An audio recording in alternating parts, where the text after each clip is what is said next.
Bonjour, donc maintenant je voulais vous parler de l'IBFA. Oui, IBFA, mon premier titre de champion du monde. Donc encore un grand moment à l'IBFA, puisque l'IBFA est là où j'ai remporté mon premier titre de champion du monde en athlétique taille plus 6. Donc à l'IBFA il existe des catégories rapport poids-taille.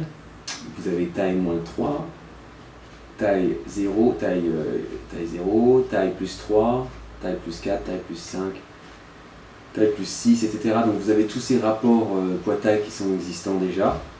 Donc ça fait des années que ça existe.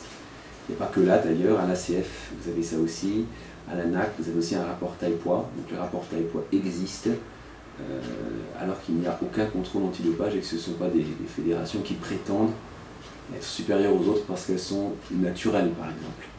Voilà ce que j'avais à dire sur l'IBFA. Donc comme vous le savez tous, je suis italien d'origine. J'ai gagné mon premier titre de champion du monde à Rome, au Palacavecchi Palace, et là j'ai gagné et j'étais très content.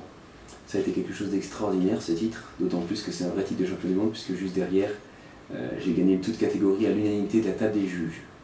Ça veut dire qu'on était 8 champions du monde sur la scène, et tous les juges ont donné mon numéro gagnant aux toutes catégories. Donc ça c'est un vrai titre de champion du monde. Il n'y avait pas de carte professionnelle à la clé, c'était pas le but, puisque le but, pour mon but premier, était d'être champion du monde. Ensuite j'ai été chercher ma carte professionnelle, donc là j'ai dû aller à Los Angeles pour battre Steve Fletcher en NBA et décrocher ma carte professionnelle l'année suivante. Donc voilà, tout ça pour vous dire que c'est pas par hasard.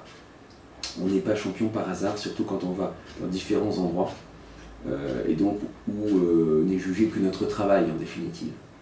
Donc ayant fait 12 associations, je sais bien de quoi je parle. J'ai fait un bon résultat dans toutes les associations dans lesquelles j'ai été, je n'ai pas à me plaindre.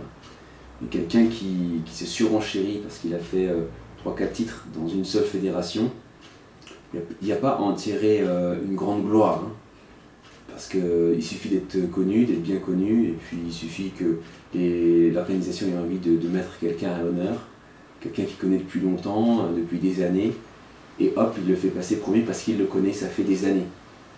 Ça n'a rien à voir avec le mérite ni avec le travail.